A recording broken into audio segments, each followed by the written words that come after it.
Preparing to go live.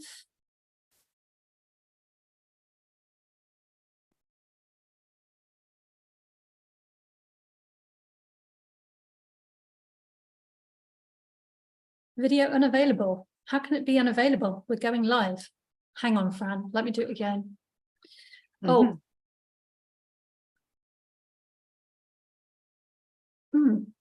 Okay, let me check. It says it's live, but I'm not convinced. Am I the first speaker? Am I the first speaker? No. I thought there was somebody at 10, wasn't there? Yeah, there was Joe at 10. Okay, let me check. It says it's live, but right, I do believe we are live. It doesn't come up on my screen. How bizarre. Am I the first speaker? Yes. No. Right. Am I the first speaker? Hang on. No. We've got a lag. Hang on. Yeah, there was. Right. I cut the sound off. Okay. No, shush you lot. Postman's gone next door. It's all right. Okay. Enough. Hey, enough. He's gone down the road now. Leave him alone. We are good. We are live. And you can hear the barred dogs talking, so definitely alive. Okay, here we go. Shh. So when you're ready, Fran. Good girl. Sit down now. Oh, you want to come say hello to Wendy? Say hello to Wendy. Hello, Wendy. Hello, beautiful. Oh. Yes. Beautiful. Yes, you are. Okay, now you can see. No, you don't have to bark at everybody who goes down the road. It's all right. They're allowed to go down there. When you get down, go and sit down, please. Go and sit down. You've been for your walk. Sit down, please. Good girl. Sit. Yeah, you can sit on there. Sit. I'm going to see what Ella's looking at. We'll shut the door. Okay. So we are live. Come in. You're going to sit down. Sit down. Be quiet then. Shush. I'm going to shut the door so Ella can't make a noise. You sit down. Quiet. Let Ella do the barking and you sit down. That's good girl. Right. We're ready. We're ready. We're live. We're live. Okay. Well, I might put a bit more light on. Is that better? Yep. Yeah. Good. There we go. Oh, am I allowed to start speaking now? Yeah, we're live. Okay. Okay. Wendy said to share a fact about when you are traumatized. What happens to you? You begin to shut down. You don't have the confidence to speak out. You dare not speak out. But the fact is, this can be overcome. And I am a testament to that. I don't blush now. Every time I speak to somebody, I can speak out with confidence and boldness because I have worked with Toastmasters, and Toastmasters has given me the gift of being heard. It is amazing. I have lots more to tell you, so I look forward to sharing more as Wendy asks me some questions to draw out of me the things that have happened to make me change. And you too can. So for Toastmasters, if anybody doesn't know what Toastmasters is, it is a place where you learn to publicly speak. I think it originated in America. Is that right, Fran, originally? With Ralph Smedley in 1926, somewhere around there. Well, it's been around a while then. It has, indeed. And it is international. It's around the world. Yeah. And it's growing here in the UK big time. And it's doing a good service, I think. Yeah, I did Toastmasters. I did Toastmasters in Brighton for a couple of years. There you go. So in the context of trauma and trauma recovery, I wanted to explore people's different perception of self-esteem, self-worth. How do you see it? Because everybody sees it differently. Well, if your self-esteem is good, you can go into a room with confidence. You'll hold your head up high. And if somebody asks you a question, you have the confidence to speak out boldly and say what your opinion is, and people will listen because you have got that air of authority about you. You've got that confidence attitude. And so therefore you come across as well presented, well formulated, and knowing what you want to say and in an articulate way. if you've been traumatized, it is so difficult to come across like that. And I found I was oppressed. I've been robbed of my confidence, been robbed of my self-esteem. I can confidently say, I've got it back now. And So I I will guess, tell you, sorry, I Fran. will tell you how I've got it back. Shall I tell you that? Yeah, that'd be great. Being very, very disturbed, shall we say, when I first came back to the UK, having lived with my ex-husband for 23 years as a husband, and then we were separated for a few years before I came back to the UK. It was difficult. I didn't really know where I was going and what I was doing. I hadn't got much of a clue apart from the fact that I was coming to help look after my dad. But now is a different story. Now I can go into taking a speech contest with confidence. And I now work in a charity shop part-time, 2 Saturdays a month. And I love it. I must get you a hat, just a second, because I wouldn't have had the guts to wear a hat before, but here I am wearing a hat. What do you think? I love And it. I love it. Yes, I love it. And so I am able to go around with confidence, wearing a hat, knowing that I look good in this hat. And I found this in a charity shop. And so my current Toastmasters club challenged me to give a speech for the last speech contest. So I put together a speech around working in the charity shop. I'd only started that in October. And so I put on a few things, my hat included, and gave the speech. I recorded it as I usually do when I'm practicing giving a speech. And then the organizers of the charity rang me up and said, how are you finding working in the charity shop? I said, I'm loving it. I see all these different people. I see all these different opportunities. In Australia, we call them op shops because that's an opportunity shop. So it's an opportunity to give something like my hat a new home. Oh, they said, that sounds amazing. And I said, I'm just doing a speech for it. Oh, can we hear your speech? I said, well, I just happened to have recorded it. So I sent it to this person. They sent it round the other people in the organization. And consequently, I have now been asked to be an ambassador for the charity. And who knows where this is going to lead me? Who knows what the next step will be? So opportunity knocks in more ways than one. If you haven't got the guts to go for it, you're not going to make it. But if you've got the gift of being heard and the gift of confidence, getting your self-worth back, that's a big plus. And look where it could lead you. You never know until you have a go. So all the best to you. So it sounds like the impacts of the trauma you experienced really had a profound impact on your voice, and that you've gone on this incredible journey to rediscover it. Absolutely. It started with coming back and being loved by my dad. That was a huge plus. I was very fortunate. I had a wonderful father-daughter relationship, and he was very proud of his daughter, but I didn't have the confidence to speak out or go and talk to people. And that has changed. I don't mind talking to people at all now. And as I said, that's a gift of Toastmasters. I've been given the gift of being heard, but given the gift of having the opportunity to step up to the plate, become a leader, to speak out with confidence. And that was just not me before. So trust me, I have changed a lot. And with the people that you work with, when they're experiencing that level of fear and isolation and not being able to speak out, is there sort of a process that they go through to rediscover their voice? Absolutely. As a trauma counsellor, I help people to get out of post-traumatic stress disorder, anxiety, depression, suicidal ideations, etc., etc. And it is wonderful to see people get their confidence back and being able to step up to the plate. Oh yeah, I could speak. I've got one client who is going to be my speaker. I've given her a 6-month break from actually doing the counselling to coming on and being a speaker in the Cobra Club, which is another organisation that I work with.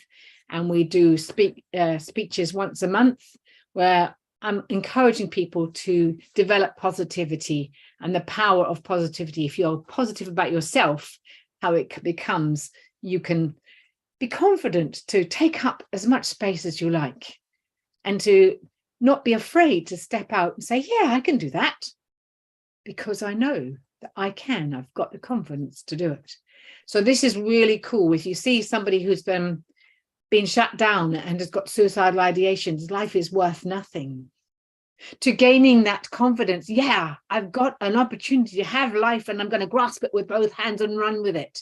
That's a huge change. And that's what I want to see from my clients, to really get hold of the fact that life is worth living. It's fun. And there's more fun things to find out about. So cool, let's go for it. And let's see what life has to offer. And as I said, if you don't step out, you'll never know. So have the guts to step out and have a go. I love that. Is that your saying? Is that one of your strap lines? Have a go. It apparently seems to be. It does seem to be. Yes. It does sort of like rhyme. Yes, it does. And I've actually been writing poems about my clients and so on as well. So I haven't got one handy here right now, but I think I haven't. So no, I didn't have one prepared. But yes, no, it's really cool to be able to write a poem about somebody who's dwelling in dark depression and despair. Where's the gloom? I'm full of gloom and doom. If you've got the rhyming things there, but there's hope.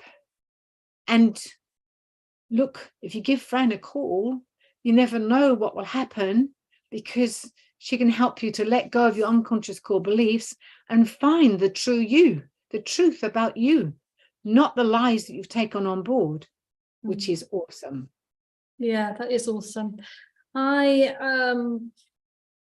have experienced quite a bit of trauma, and one of the impacts it had on my self-esteem and self-worth was that I just couldn't talk to people. I couldn't have them look at me, and I couldn't talk to people. I had a real chip on my shoulder. If anyone looked at me, I'd be like, what the F are you looking at? So like a real defense, get out of my space. It took me a long time to realize that that was actually trauma, that impact was created by trauma. Absolutely. And so being able to walk with somebody through that and get their confidence back and come out the other side is a real privilege and a joy. Yeah. I remember in training, I don't know if you've had anyone else has experienced this. We used to, when I had a job in the olden days, and I would go for training, and you'd be sat in a circle and you'd have to say your name and where you're from and something about yourself. I'd be absolutely petrified. It was like, when it was coming to me, my hands were sweating. I couldn't remember what my name was. Oh my God, it was horrendous. Do you find that, does it impact on many people that way, where you just like completely shut down? Absolutely. When you're being robbed of your confidence, of your self-worth, that's what happens. And when you get it back, look at the transformation. I have one client who over a year ago was about to jump off a bridge. He was talked off the bridge and given my name. He came to see me and he sat down in the chair and he said, oh, what's a fat lot of good this is. Another counsellor, here we go. So I compounded the introduction and TRTP 1 session into one big go.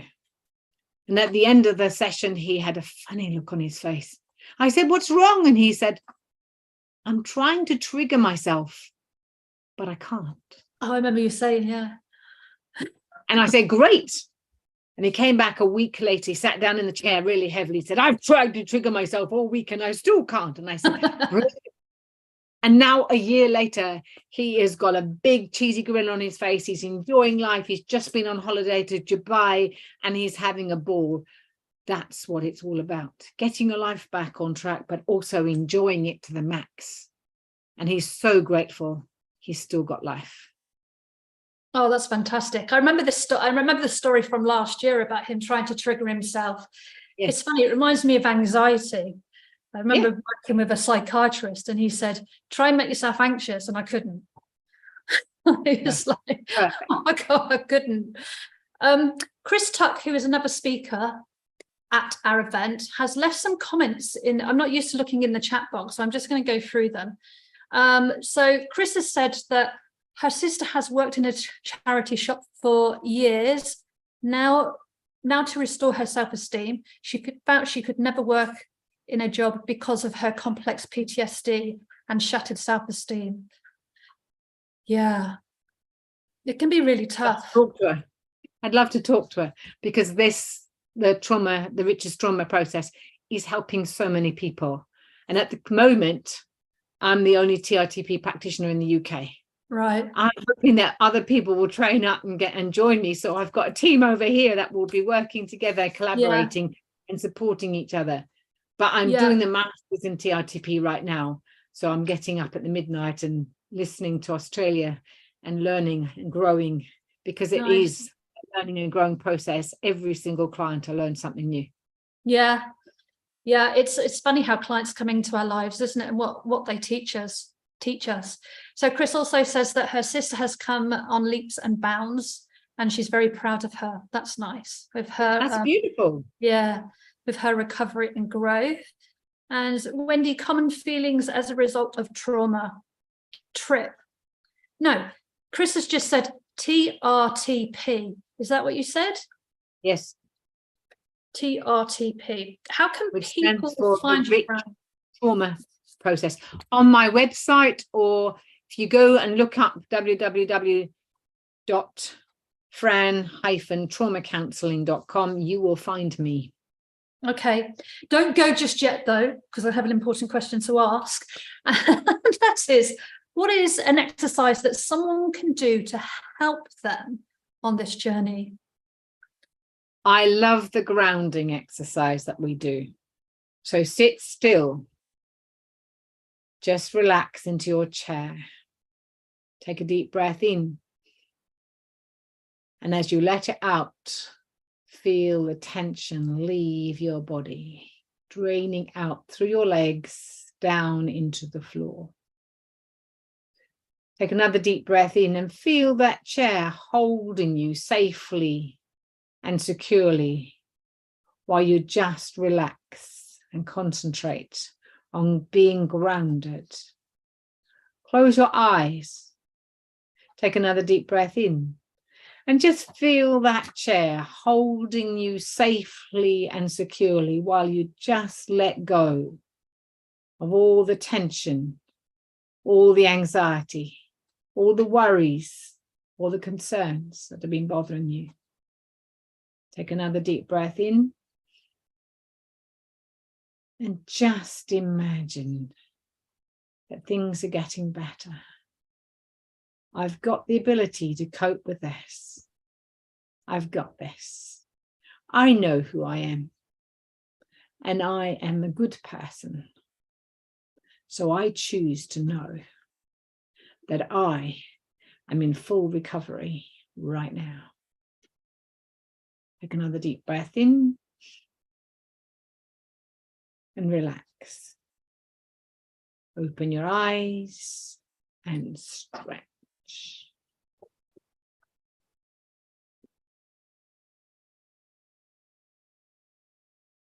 Lovely. Thank you, Fran. Thank you for sharing that. Welcome. That was obviously very quick. There's obviously can do more than that.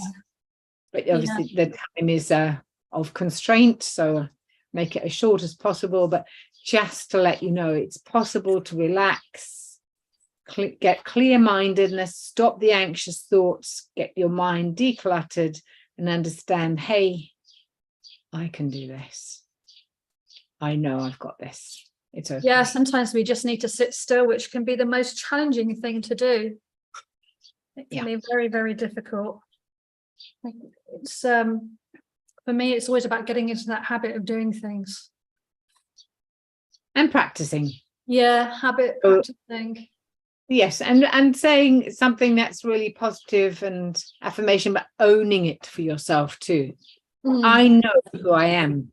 You say that and actually own it. That's very powerful too. So empowering statements are very useful to use. Yeah, very much so. I find them really handy. So people can find you on your website. Is there anything you would like to finish with before we close? If you haven't had a chance to talk to somebody, you're super anxious, you're worried, you've even got suicidal ideations, please don't hesitate. Talk to someone. And if you can't find anybody, I'm here for you. Yeah, really, really important. It's definitely the biggest step of the healing and recovery process is the conversation with somebody else. Get it out of your head. Yes.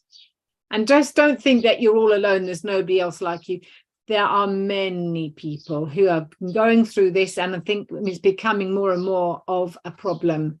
And there are people out there who are trained to listen, who will listen with all ears, not judgmental. And you can listen safely and you can speak out what's going on and have it shared with somebody who's a safe person who you know will not share it with lots of other people. That is so comforting to get it off your chest. So please do reach out and talk to somebody. Fran, you're also quite active on LinkedIn, aren't you, if I remember correctly? I do a few things on LinkedIn, yes. Yeah, I see you quite a bit. So how do people find you on LinkedIn? Just your name? Yes.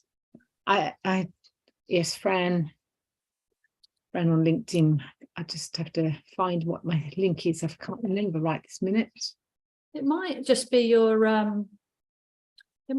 surname. No, it's not. It's linkedin.com/in/trauma escape artist -Fran Nguyen. Yeah, I've got you. Put that in the chat if you want. Yeah. Would that help? Yep.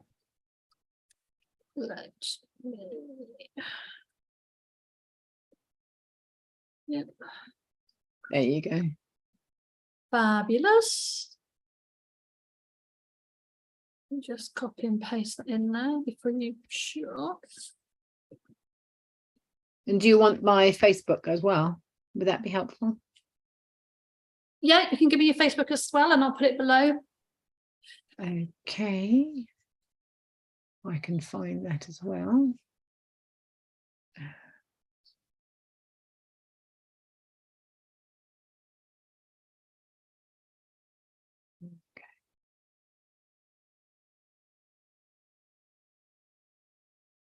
Chris says that charity shops and volunteering are a great way for self-esteem building, giving back, making you feel good about yourself, focusing on others and not yourself. Yeah, it's a good way to get out of your head, I think.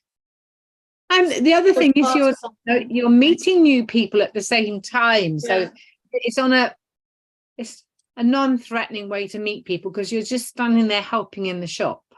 I run the till, so it's easy, and it's meaning the manager can get on and do some other stuff that she needs to do in the office. So I'm giving her time.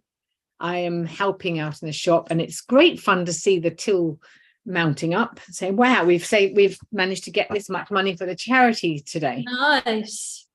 That is exciting, and that's a reward in itself. Yeah, there's lots of things we can do. Baby steps. Absolutely. And then as you go along, then usually the people that you actually volunteer with, you have a little group meeting from maybe once or twice a year, and you catch up with them and have a nice meal. So it's a little outing. It's not too demanding, but it means you do get out there. When I was working at refugee camps, we had a wonderful opportunity. We had a lady who was really not doing very well, quite disturbed. And she would have her electricity on full blast. Then she set fire to her little unit in the refugee camp. So the management weren't very happy with that. So they shipped her off to a psych unit. I went and visited her with my team in the psych unit, and it was horrendous. Hong Kong was not the best place to be in a psych. I can imagine. It was, not good. But nevertheless, amazingly, she came back a lot more calm and a lot more focused. And so she became our community managing team's cleaner for our office. So we paid her a small salary, and she saved up enough money to come to the staff Christmas party. Oh, nice. She bought her own ticket, so that was giving her self-esteem back. Hey, nicely. And she had a ball. She loved it. But because we'd helped her, she got her self-esteem back, her self-worth back. She got a job. She was earning money. She could do things for herself. It was great. So that was a reward as well. Yeah, nice. It's all these little things, isn't it? And I think the nice thing is it pretty much always leads on to something else. It opens the door for possibilities and opportunities for you to grow. Yeah, my thing is here, because there are no charity shops, is that when my mental health is taking a bit of a battering, I go out and pick up rubbish. I'm sure there's no shops here. Out there. There's no shops. There's no shops here. So I just think good exercise. Yeah, and I actually find it really therapeutic. It really helps. Really, really. And you're making the place look a little bit nicer for 5 minutes. Yeah, 5 minutes is about it. And on that note, oh dearie me, thank you, Fran. Thanks so much for your time. It's great to it's been a long time actually, but it's really nice to catch up and connect again. And thank you for your really a year since the last time? I think it's about 8 months. I thought so. Not so much. Not quite a year, but almost. But I've been here a year now, a year and 2 days. Yeah, nice. Yes, but it is just nice. It's lovely. Anyway, lovely to catch up with you. I won't keep you. Yeah, take care. Thank you. Yes, and if you can give me a recording, that'd be great. Of course. Take care. Thank you very much. Bye.